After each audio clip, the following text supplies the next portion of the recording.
Assalamualaikum warahmatullahi wabarakatuh. Alhamdulillahirabbil alamin. Adada khalqihi wa rida nafsihi wa zinata 'arsyihi wa midada kalimatihi.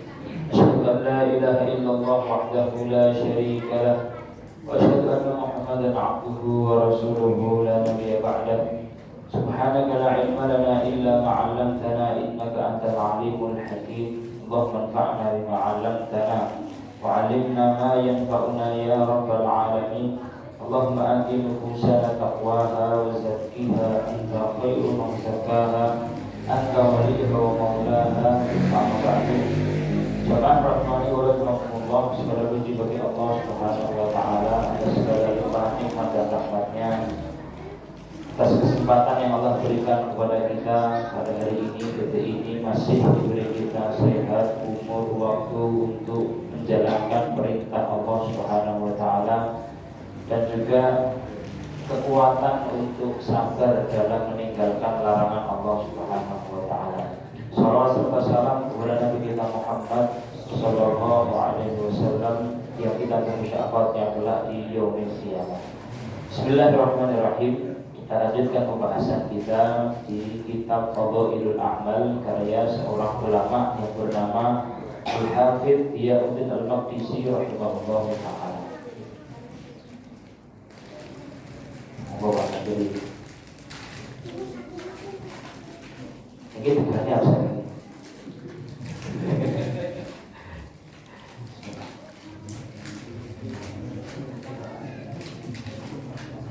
Berarti terus ini gitu, Oyo putih kali jadi diwakil.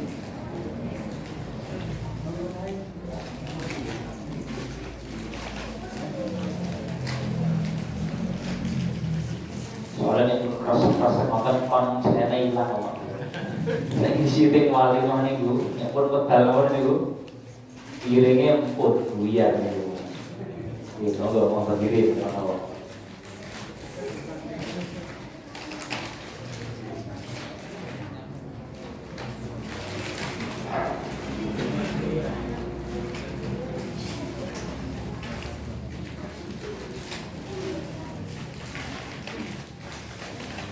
Baik, bismillahirrahmanirrahim. Kita akan membahas hadis setelahnya, yaitu adalah hadis kedua di dalam kitab ini.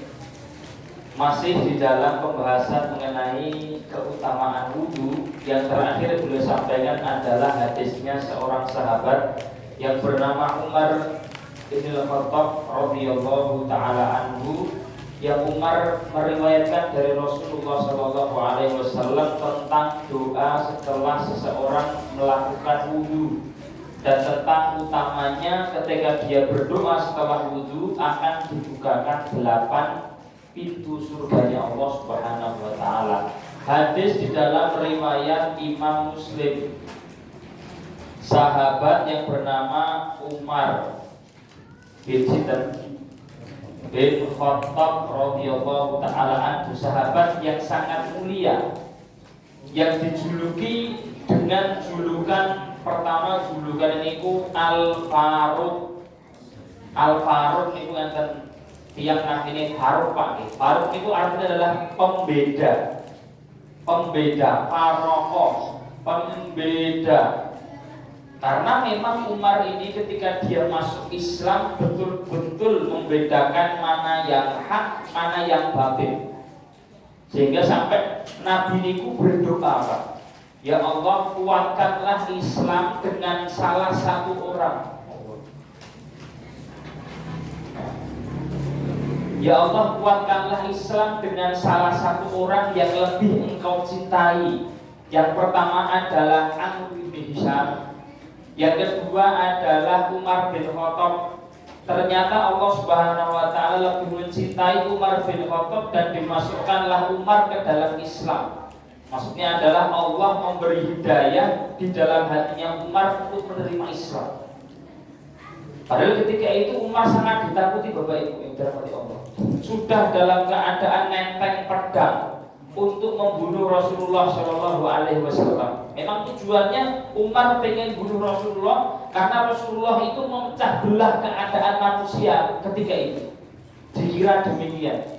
Sampai ketika Umar datang ke rumah mendengar adiknya Hafsah ketika itu dan Fatimah membaca surat Toha, ketika itu terbesit di hati Umar, kok ini enak suaranya, enak bacaannya, enak ayatnya.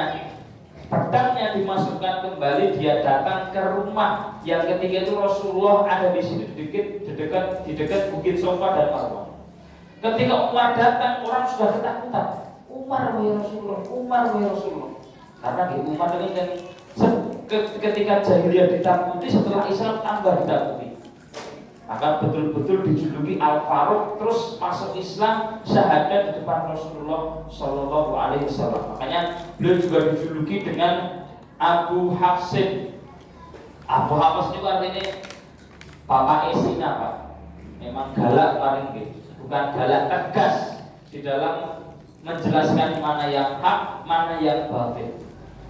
Sehingga sampai Rasulullah itu mengatakan bahwasanya masalah Umar fajjan illa wasalaka syaitan fajjan ghaira. Umar ketika dia melewati jalan itu justru setan akan lari ke tempat yang lain karena takut napa niku dilewati Umar. Nah, dia lewat setan malah ngumpul Pak gitu. Kaya ngomongin lawar wonten nggih. Dan juga beliau dijuluki sebagai Al-Muwaffaq. Ini yang tidak ada di sahabat lain. Umar dijuluki adalah Al-Muwaffaq, yaitu adalah sahabat yang kerap kali disepakati Quran. Pengen apa? Quran turun. Pengen apa? Quran turun. Di dalam riwayat Bukhari, Umar mengatakan wafaq turabbi bitalat. Saya itu disepakati Allah Subhanahu wa taala di 3 hal, tapi lebih tinggi. Pertama, ketika Umar mengatakan wahai Rasulullah sallallahu alaihi wasallam, "Law taqatta min maqam Ibrahim musalla." Wahai Rasulullah, jadikanlah makam Ibrahim itu mbok ya jadi tempat salat. Jenengan kapas makam Ibrahim Pak. Kan enten Ka'bah niku. Terus ngajenge enten iki to nggih. Niki to nggih. Niki namanya Hijr Ismail. Nah, mungkin yang memiliki enten napa niku kayak agak naik warnanya emas nonton nih kok. Hajar Aswad di sini gitu gini. Itu namanya makom Ibrahim, yaitu tempat berdirinya Nabi Ibrahim. Setelah bangun Ka'bah, Nabi Ibrahim niku berdiri di sini Pak, menghadap ke Ka'bah sambil berdoa, mendoakan Rabbana taqabbal minna innaka antas samiul alim. Tempat berdirinya dijuluki makom Ibrahim. Umar mengatakan wahai Rasulullah, mbok jadikan tempat ini sholat, tempat untuk sholat. Maka kebetulan ketika itu turun syariat jenengan bibar tawaf niku nggih sunahe napa bar niku sholat di belakang napa niki makom Ibrahim. Mugi-mugi sing derek nate kersa Ka'bah segera disegerakan oleh Allah nggih, disegerakan dipantaskan. Setelah tawaf mungkin disunahkan untuk sholat di belakang makom Ibrahim. Ini keinginan Umar dan disepakati oleh Allah Subhanahu wa taala. Kemudian kata Umar bin Khattab, saya juga disepakati Allah Subhanahu wa taala di dalam masalah tawanan Badar. Wa fi usara Badrin. Tawanan Badar ketika perang Badar itu Nabi Shallallahu alaihi wasallam punya tawanan dari orang-orang Quraisy. Bingung yang dia pakai tawanan ini, mau ditukar dengan harta atau dibebaskan atau dibunuh. Ketika itu Nabi tanya Abu Bakar menjawab wahai Rasulullah, mbok ya kamu jadikan tukaran saja, kamu berikan itu ke mereka harus membayar uang supaya uang kita gunakan persenjataan. Umar mengatakan wahai Rasulullah, rasa kesuwen dhisik lho, moyak-moyak jenengan. Dulu lho pengen membunuh jenengan, enggak usah lama-lama, pateni kabeh kowe. Umar saya penggal aja kepalanya semuanya, jumlah 70.000 tahunan ini Pak. Umar mengatakan penggal aja semuanya. Tapi Nabi niku secara watak nek mirip-miripan hampir mirip sama Abu Bakar nih. Rada-rada apa niku lembut terus napa nggih, tidak tegas seperti itu. Makanya ketika itu Nabi memilih pendapat Abu Bakar, yaitu diganti, ditegur sama Allah Subhanahu wa taala, kenapa kok tidak dibunuh saja? Turiduna aradud dunya, kamu wahai Muhammad nyari harta dunia. Maka ketika itu yang disepakati adalah perkataannya Umar di dalam tawanan Badar. Dan yang ketiga yang ada di kita sekarang adalah hijab ini, hijab penutup rambut itu. Saya pengen sinten niku. Niki Umar niki yang ingin supaya wanita muslimah terjaga, tidak terlihat, kemudian betul-betul aurat tertutup, Umar nih. Ketika itu di rumah Rasulullah SAW masuk orang baik, orang buruk, semua masuk. Ada yang betul-betul menjaga pandangan, ada yang tidak, senengnya ngeliri istri Rasulullah. Umar, nah benar lagi. Masa istri Nabi ku dilihat sama orang lain, itu malah saya teman ibu yang tidak setuju Umar. Umar mengatakan, ya Rasulullah, lau amarta nisa'aka bil hijab. Ya Rasulullah, jenengan bukan jenengan menggunakan hijab, kerudung. Ya dukul fi baitikal fajir, masuk rumah jenengan itu orang yang baik dan orang yang buruk. Rasulullah Pak, kalau tidak ada syariat wahyu dari Allah, betul sahabat ngeten. Terus Umar bersikeras berhasrat sampai ketika keluar seorang istri Nabi yang tinggi dan kelihatan di malam hari itu, mereka semua berusaha keluar tanpa ketahuan Umar. Jadi justru bojone Rasul ini pun tidak ada. Kalian Umar ini takut Umar itu pakai hijab biar tertutup, biar tidak kelihatan orang. Turunlah surat Al-Ahzab dan surat An-Nur yang menjelaskan perintah menggunakan hijab. Jadi selain ibu-ibu wanita sekarang menggunakan hijab itu syariat, Umar ini dapat jatah pahalanya. Karena Umar adalah yang bersikeras supaya betul-betul wanita muslimah ini tertutup, maka dijuluki nama ini Al-Muwafaq yang disepakati oleh Al-Quran. Dan terakhir adalah masalah azan. Oke, ini kita bahas di bab setelah ini. Baik. Umar mengatakan bahwasanya Rasulullah SAW bersabda, "Man tawaddoa, siapa yang wudu, tidak sekedar wudu, dan kemudian dia menyempurnakan wudunya, menyempurnakan." Ini syaratnya ini. Jadi wudu tidak sekedar wudu, harus betul-betul sempurna. Sempurna dalam arti adalah seluruh yang harus dibasuh terbasuh dan yang diusap terusap.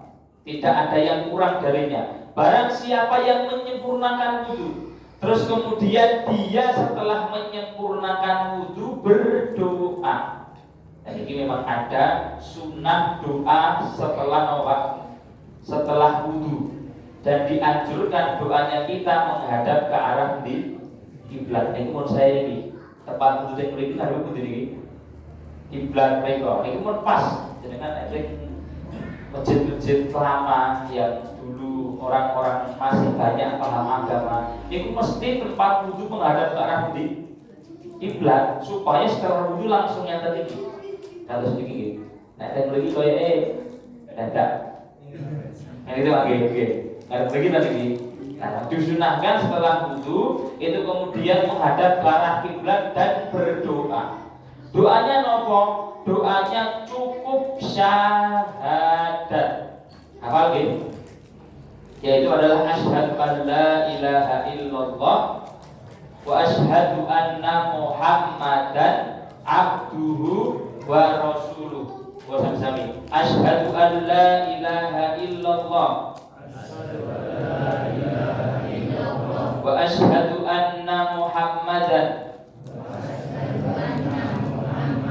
abduhu wa rasuluhu. Sambil nggih. Barang siapa yang dia wudu, menyempurnakan wudu, terus kemudian berdoanya adalah sekedar syahadat di riwayat Muslim. Mungkin dari riwayat Tirmidzi ada tambahan rabi angel. Allahumma ij'alni minat tawwabin wa niku kedawan. Pun sing dapet dalem nggih syahadat niki. Maka pahalanya adalah dia akan dibuka untuknya 8 pintu surga sekedar mengucapkan asyhadu an la ilaha illallah wa asyhadu anna Muhammadan abduhu wa rasuluh. Aku ditinggalke. Eman-eman amalan ringan tapi pahalanya apa?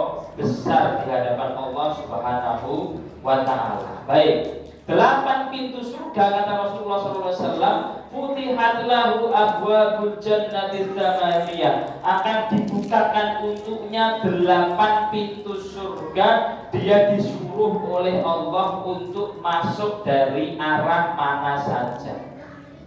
Ini bagi yang dia wudu, sempurna wudu, terus kemudian doa pun. Yang penting bahwa ketika wudu, doa yang ada riwayatnya hanya doa syahadat ini. Dia kalau nanti buka kitab itu atau buku-buku yang tentang tata cara wudu, di setiap basuhannya dan apa? Dongane niku nggih napa, terus niki napa, terus niki napa, wajah niku napa bayyid wajhi, kama bayyid dan wujuh, terus tangan niku napa ngoten niku. Itu kata Imam An-Nawawi, kata ulama, itu hampir-hampir merupakan hadis palsu. Tidak benar sandarannya ke Rasulullah Shallallahu Alaihi Wasallam. Ketika hadisnya palsu, tidak benar sandarannya, maka kita tidak bisa mengharap pahala darinya. Maka kita amalkan yang betul-betul sahih di dalam riwayat Muslim, dan ini ringan, tidak ribet, hanya syahadat. Akan dibukakan 8 pintu surga, dari pintu mana saja dia boleh untuk masuk. Hadis Abu Hurairah dalam riwayat Bukhari menjelaskan beberapa pintu surga ini Pak. Pintu surga pertama adalah pintu apa? Pintu sholat. Nabi menjelaskan bahwasanya faman kana min ahli sholat, siapa dia yang ahli sholat akan dipanggil dari pintu sholat. Mungkin modelnya buatan kelebet gitu, tapi apa? Dipanggil. Nudia min babi sholat, akan dipanggil, wahai fulan, masuk. Kita nggak bisa mengklaim Pak, aku rajin sholat, enggak. Dipanggil namanya, sudah ditulis amalannya, sudah dicek ikhlas tidaknya, dipanggil. Sholat yang beri maksudnya sholat apa ini? Sholatnya sholat sunnah, yang gemar sholat sunnah rawatib, bukan nanti ketinggalan kok dia tadi itu. Terus tambahin duha, misalnya injek niku, nek dalu nek bangun nggih tahajud napa witir ganjil niku, mengke sholat sunah-sunah lainnya, masuk masjid, sholat napa tahiyatul masjid dan seterusnya. Gemar untuk sholat artinya gemar untuk sujud.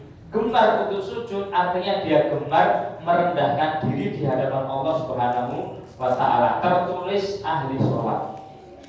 Ya, pintu yang pertama. Yang kedua, waman kana min ahli shadaqah, pintu sedekah, akan dipanggil dari pintu sedekah. Sedekah ini bukan zakat, dulu kita jelaskan ini wajib hukumnya. Sedekah ini sedekah hukumnya apa?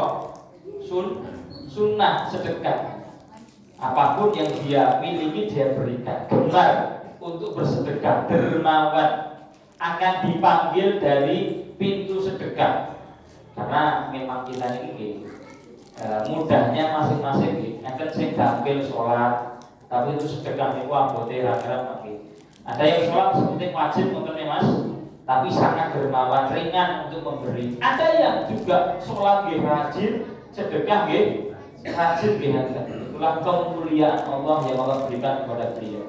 Yang ketiga adalah pintu puasa. Namanya pintunya apa? Pintu royan, namanya royan. Royan itu dari singkatan roy, yaitu adalah orang yang kenyang dengan air, yang tidak akan pernah merasakan dahaga. Orang yang berpuasa di dunia, dia menahan dahaganya karena Allah, maka kelak akan diganti ketika dia masuk ke pintu ini, selamanya dia tidak akan merasakan dahaga, selamanya tanpa minum tidak ada dahaga. Sebagai gantian, dulu di dunia dia pernah berdahaga karena Allah. Ini dia puasanya puasa apa nih? Sunnah, Senin Kamis, terus mungkin 13, 14, 15 ini apa? Puasa Ayyamul Bid, sebulan 3 kali niku mungkin pas bertepatan dengan Arafah nggih Arafah, Asyura nggih Asyura menika nggih 9, 10 dan seterusnya. Dia gemar sampai-sampai dia melakukan puasa Daud. Nanti kalau nggih puasa Daud nggih yaitu sehari puasa sehari ndak. Itu ahli puasa akan dipanggil dari pintu puasa. Yang keempat adalah pintunya namanya pintu jihad, yaitu adalah dia yang gemar dan sering untuk berperang di jalan Allah akan dipanggil dari pintu jihad. Di hadis Abu Hurairah hanya dijelaskan 4 pintu niki. Dilanjutkan di riwayat lain ada pintu namanya pintu ridho, babur ridho. Nah, kira diangkel ini. Pintu ridho itu adalah pintu bagi mereka yang selalu menerima ketetapan Allah. Babir ridho itu adalah dia di dalam taraf senang dan gembira dengan ketetapan Allah. Tingkatannya ada semakin. Pertama niku sabar. Pripun sabar niku tidak terasa ketika kita jalan terus ada anak-anak main ngelempar air, kita kepleset jeblok. Hawane pripun niku? Kali ngempet niku lho. Kita nek rapuh lele ngoten nggih. Sambil kita ngempet, kita tidak mengungkapkan, tapi sambil ngomong ini, sambil bergejolak dalam hati supaya tidak meluapkan amarah. Niku napa niku? Sabar. Tingkatan keduanya adalah niki ridho. Ridho itu ketika dia terjatuh di dalam keadaan demikian yang itu adalah takdir Allah, hatinya tenang. Nyes ngoten mos. Maksudnya tanpa menahan amarah. Ini pun kok ngoten gampang nggih. Wah ngoten mawon. Tingkat tertinggi niki syukur. Niku wau, pas dawah niku wau. Jalan enak, tiba-tiba anak kasih terus jatuh. Pas jatuh tidak ngempet, tidak tenang, malah guyu, Pak. Ya Allah, enake niku. Alhamdulillah ya Allah. Justru dia itu senang dengan takdir Allah. Enten nonton itu Pak? Ya enten ya ini. Ini betul kata. Nah ini adalah pintu ridho yang dia itu tenang di atas ketetapan Allah Subhanahu Wa Taala. Orang yang mudah demikian akan dipanggil dari pintu ridho. Yang keenam ada namanya pintu menahan amarah. Pintu menahan amarah. Itu adalah tingkatan pertama ini, orang yang sabar. Yang ketujuh ada namanya pintu aiman, babul aiman, yaitu adalah untuk mereka yang nanti dipanggil Allah Subhanahu Wa Taala tanpa ada hisab. Dari umat ini Pak, ada yang Nabi janjikan jumlahnya 70.000 yadkhuluna jannata bighairi hisab. Ketika itu Nabi dihadapkan di depan beliau itu nabi-nabi ditampakkan. Ada nabi yang ikuti 1 orang, ada nabi yang ikuti 2 orang. Nabi Pak, umatnya yang tunggal. Nabi umatnya yang kalih. Nabi umatnya cuma 4. Makanya dalam hal demikian Bapak nek pengajian ngene iki, nek sing dikatah di pahala tambah banyak lagi, sehingga banyak kebaikan yang tersebar dan semoga tidak mengurangi keikhlasan.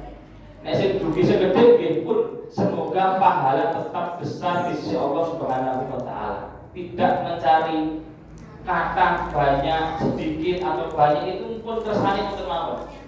Bagi kami nggih yang menyampaikan kajian nggih sing lenggah mimpian kalih tiga mboten napa-napa. Bismillah, semoga pahala tetap ada di sisi Allah. Yang datang banyak kados ngeten iki, semoga tidak kurang keikhlasan karena ada nabi. Nabi niki nggih utusan Allah, umatnya wis tunggal. Lewat lagi nabi yang umatnya cuma 2. Lewat lagi umatnya yang cuma 3. Nabi ini. Terus ada gerombolan hitam. Kata Nabi sallallahu alaihi wasallam, itu umatku. Kata Allah Subhanahu wa taala, enggak, itu umatnya Nabi Musa. Terus datang lagi gerombolan hitam yang sangat banyak. Malaikat mengatakan bahwa Muhammad itu adalah umatmu. Dan dari mereka nanti ada 70.000 orang yang masuk surga tanpa hisab, tanpa diperhitungkan. Sinten niku, mereka adalah yang tawakal, yang betul-betul tawakalnya tinggi kepada Allah. Nabi mengatakan humul ladzina la yastarqun, mereka itu yang tidak meminta untuk diruqyah dengan cara yang tidak benar. Kertas ruqyah bagi ruqyah kertas begini itu adalah dibacakan Quran dulu. Itu boleh. Masuk hadis ini tidak. Maksudnya adalah dia yang mudah-mudah untuk meminta ke pengobatan alternatif zaman saat ini. Bicaranya dan cepet mari dugi ning wong pinter saja ngoten nggih. Padahal jadi nggih ngoten pinter nggih. Wong golek duit nggih ana nggih. Seperti itu. Nah itu bukti tawakalnya enggak tinggi ke Allah. Maka dia datang ke makhluk. Itu yang pertama. Yang kedua, wala yataqayyarun, tidak pernah bertatoyur. Tatoyur itu tidak pernah berprasangka buruk dengan waktu, dengan hari, dengan tempat. Pokoknya tawakal dan bismillah. Jangan ke rumah, mau keluar rumah ketiban, cicak plek wah iki. Masuk gue tidak jadi pergi. Mau keluar rumah, kepleset misalnya. Terus pokoknya diri rapi dia. Anda diri rapi itu, Pak. Ya dia pesimis dengan harinya Allah, dengan waktunya Allah, dengan keadaan ada. Itu berarti tawakalnya tidak tinggi ke Allah Subhanahu Wa Taala. Yang ketiga, walayat tahu, dia yang tidak melakukan kai. Itu adalah pengobatan saking besi panas itu nggih. Dipanasi itu coblos. Biasanya kalau begitu kan langsung sembuh. Berarti dia tidak sabar dengan ujian yang Allah berikan kepada dia. Jadi orang yang sabar, yang betul tawakalnya tinggi ke Allah akan masuk dari pintu yang ke-7 namanya Babul Aiman. Yang ke-8 ini diperselisihkan namanya oleh para ulama karena ada beberapa pendapat di tarik ulur tentang pintu yang ke-8. Ini akan masuk dari 8 pintu ini adalah dia yang setelah wudu menyempurnakan wudunya, terus dia berdoa menghadap kiblat. Ringan panggilannya ini. Mendoa tok akan dimasukkan ke 8 pintu surga.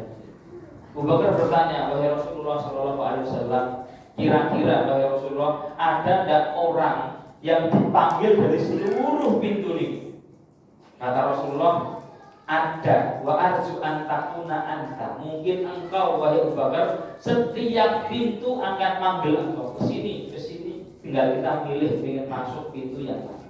Tapi ini 8 pintu yang ada ini menunjukkan bahwasannya amalan di Islam kata yang bisa sholat dan mudah sholat ditekuni sholat, yang mudah sedekah ditekuni sedekah, yang mudah puasa tekuni puasa, tidak mudah sholat, tidak mudah sedekah yang sunnah gitu, tidak mudah puasa yang sunnah, maka mudahkan untuk ridho, untuk mengiyakan ketetapan Allah, atau mudahkanlah untuk menahan amarah, tidak emosian. Maka kita kalau punya sifat tidak emosian, niatkan itu supaya dipanggil dari pintu menahan amarah.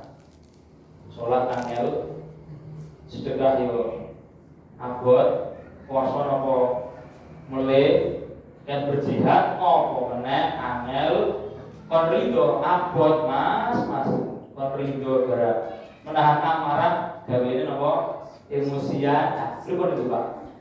Angel, sulit untuk masuk ke salah satu pintu surganya Allah Subhanahu Wa Taala. Ini menunjukkan bahwasanya ini Pak, 1, 2, 3, 4 ini amalannya amalan yang tampak kelihatan. Ridho, menahan amarah, tawakal ini adalah amalan yang tak tampak. Artinya amalannya adalah amalan apa? Amalan hati. Ini juga amalan yang bisa memasukkan hamba ke surganya Allah Subhanahu Wa Taala. Ini hadis yang pertama di dalam pembahasan kita, hadisnya Umar bin Khattab radhiyallahu taala anhu. Kita masuk ke setelahnya, beliau melanjutkan tentang bab keutamaan azan. Hari kita bahas azan. Dengan belum lahir dari tadi. Azan. Azan itu artinya adalah mengabarkan. Azan artinya adalah mengabarkan. Kesini itu adalah muadzin ketika dia azan itu mengabarkan bahwasanya waktu sholat telah masuk, boleh untuk sholat. Maka ini adalah azan, mengabarkan, tidak memandangkan, tapi ngabarkan. Sehingga biasanya di tempat-tempat gunung itu Pak gitu. Orang Solo itu orang itu biasanya sholatnya kan asal itu jam 4:30 gitu, jam 4:30 itu baiknya dan benarnya azannya itu jam 3 pas. Karena azan mengumandangkan bahwa waktu sholat telah masuk. Tiba yang mau sholat jam 3 silahkan, yang nanti sepakat mau 4:30 silahkan. Ampun azannya 4:30. Kalau azan 4:30 itu waktunya sudah kelewat. Misal muadzinnya keturun yang tinggi, boten azan kebablasan jam 12:30 baru ke masjid. Apakah dia harus azan? Tidak harus. Waktunya sudah apa? Meskipun kelewat. Terus pripun? Yang kumpul di masjid kumpul mawon mengke langsung apa? Komat itu untuk memberitahu bahwa kita akan segera melaksanakan sholat. Tapi azan untuk mengabarkan bahwa waktu telah masuk bagi ibu misalnya yang di rumah tidak ke masjid, maka sudah boleh melaksanakan sholat. Nah ini tentang yang namanya azan. Azan itu baru ada di Madinah Pak. Di Mekah itu dari syariat azan. Karena bagaimana mau azan untuk melaksanakan Jumatan itu betul. Jumatan itu di Mekah dari itu. Jumatan sudah disyariatkan di Mekah, tapi Nabi belum bisa melaksanakannya. Karena apa? Lah kalau kumpulnya tinggi, digeruduk, kelas betul. Kelas. Mereka dicari untuk dibunuh oleh orang-orang Quraisy. Maka Nabi belum pernah melaksanakan Jumatan. Untuk mendirikan syiar-syiar Islam tidak bisa di Mekah. Maka diperintahkan untuk hijrah. Salah satu syiar Islam adalah azan. Maka azan ini baru ada di Madinah, di Mekah tidak ada.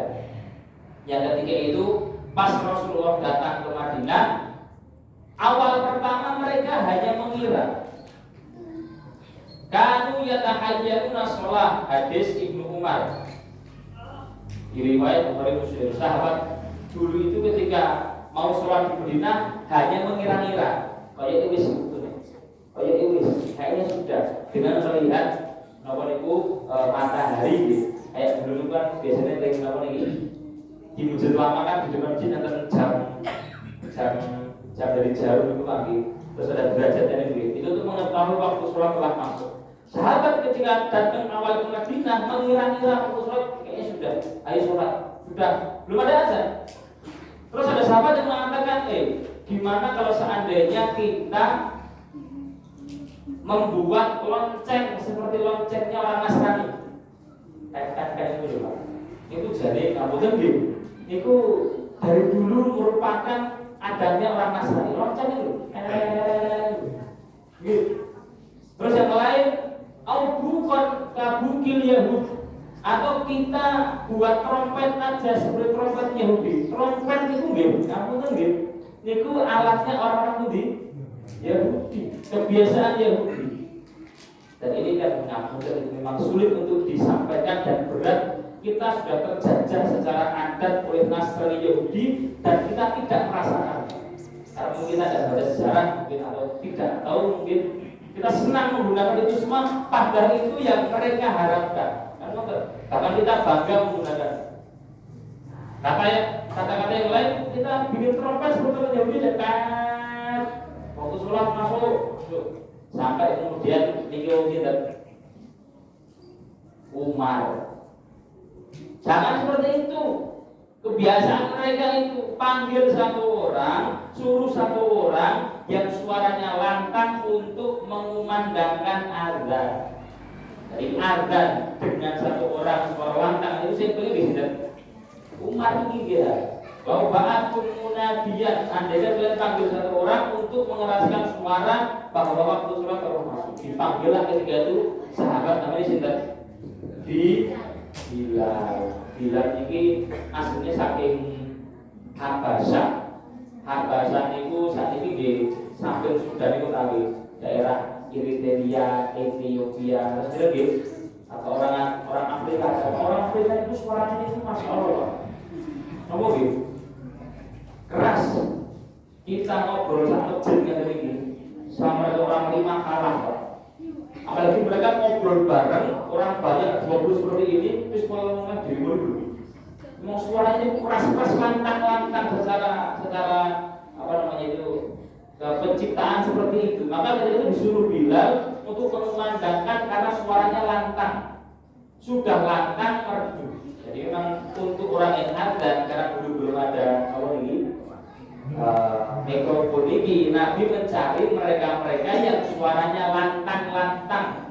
Yang dipilih ketika itu 3. Ada namanya Bilal, ada namanya sahabat yang buta namanya Ibnu Ummi Maktum. Jadi Nabi gak ada muadzin ya, tapi tidak bisa melihat buta. Kata yang peneliti dikatakan orang-orang dan katanya juga demikian bahwa orang buta meskipun dia tidak bisa melihat, tapi dia bisa merasakan waktu. Jadi instingnya dikuatkan oleh Allah Subhanahu Wa Taala. Dan Ibnu Maktum demikian. Subuh itu ada yang mengatakan bahaya waktu sudah waktunya, maka ada. Yang terakhir namanya adalah Abu Mahdurah. Jadi Rasulullah SAW punya 3 muadzin, Mas. Satu masjid muadzin kata angsal boleh satu masjid lebih dari 1 muadzin asalkan semuanya tepat waktu di dalam memandangkan apa ada. Adzan secara fikih tidak disyaratkan apa-apa. Tidak ada syarat. Satu mungkin yang adzan hendaknya seorang laki, tidak seorang perempuan. Perempuan tidak diperbolehkan adzan sendiri. Yang adzan hanya laki-laki di masjid. Di masjid ini tapi kalau ibu pengen adzan beliau angsal boten. Angsal karena faedah lain dari adzan selain mengabarkan niku adzan juga faedahnya ngusir apa? Setan.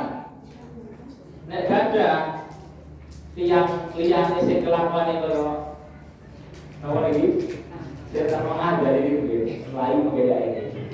Kita ketika rasa takut boleh untuk adzan atau ketika dirasa ada yang ganggu diadzani. Nabi mengatakan kepada Muslim, "Idza adzana al-muadzinu." Kalau muadzin itu adzan, adbara syaitan wala hujurat.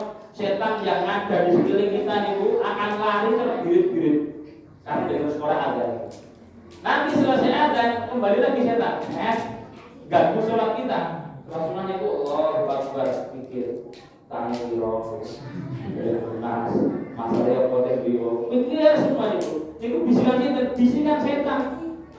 Sampai ketika kita sholat, rokaat itu dia, sekurang doro, was-was kita. Itulah bisikan setan. Setelah dia lari karena mendengar suara adzan, sehingga boleh ibu-ibu ada di rumah boleh, tapi di masjid jangan. Di masjid ini tidak ada syarat apa-apa kecuali laki-laki saja. Laki-laki nanti ada asal angsal boleh. Bapak-bapak ada boleh. Mas ada kudu buatan tidak harus kudu, tapi adab sempurnanya hendaknya apa? Kudu. Jadi ada yang rumah di masjid, kemudian masjid sedang renovasi, Pak. Lagi dicat.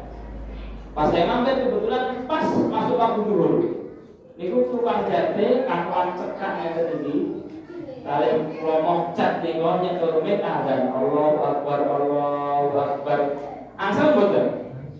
Yo secara pikir nggih, angsane mbok yo patute ngoten nggih, sarungan riyen apa pripun seperti itu karena kita kan pengen ngajak orang baik kok yo keadaannya yang baik lebih baik. Kalau dikatakan sah nggih, sah mawon. Adzan disarankan berdiri tidak, adzan boleh duduk.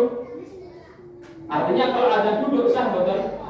Sah. Saya ngisi pengajian di daerah Purwakarta niku Masjid Baru niku muadzimnya bapak-bapak beliau yang umurnya sudah 75 tahun, boten purun diganti, boten saged berdiri. Jadi pengen duduk tapi selalu pengen beliau yang azan supaya dapat pahala bahwa nanti muadzin adalah seorang yang lahirnya paling tinggi di hari kiamat, artinya amalnya besar. Lihat tadi gitu. Allah berjalan gitu. Asal bukan di angsal mawon, tapi kalau seandainya ada jadwal regenerasi supaya ini loh Pak, anak ini supaya gemar ke masjid, supaya senang suara saya didengar oleh orang masjid. Boleh azan boleh, asalkan pas lafalnya, asalkan tahu urutan lafalnya, itu boleh saja dan seterusnya. Maka tidak ada syarat apa-apa bagi muadzin, semuanya boleh untuk azan asalkan pas boleh lafalnya gitu. Ini tentang azan. Terpenting bahwa azan ini syiar di dalam Islam tidak boleh diredupkan. Ini pun nanti enten ngapunten nggih arahan supaya suara apa niki boten ampun jangan keras-keras, jangan tinggi-tinggi, malah disuruh barene ning napa di dalam masjid mawon. Ini syiar itu. Azan ini syiar di dalam Islam. Sampai Rasulullah itu menjadikan azan sebagai patokan sebelum beliau melakukan perang ini. Kalau Rasulullah ingin mendatangi suatu kaum untuk diperangi, biasanya beliau itu nyerangnya itu dari subuh. Itu beliau menahan dulu. Nanti kalau ada suara azan, meskipun hanya satu tempat, beliau nggak jadi perang ini tempat. Kenapa? Karena syiar Islam sudah tegak. Meskipun ada kemungkinan juga ada yang berislam di situ. Sebaliknya, kalau beliau nunggu subuh kok tidak ada azan, beliau serang tempat tersebut. Meskipun mungkin ada 1-2 muslimnya, menunjukkan apa? Bahwa azan ini syiar yang tidak boleh diredupkan, harus ditinggikan. Wa may yu'adzim sya'airallah, dan mereka-mereka yang meninggikan syiar-syiar Allah itu adalah azan. Dan insya Allah bahwasanya azan dengan suara yang keras itu saya kira tidak diganggu. Ini kalau pengen jujur-jujuran Pak Gil, jujur-jujuran Pak Gil, dengan hati yang bersih Gil, suara azan enak apa enak?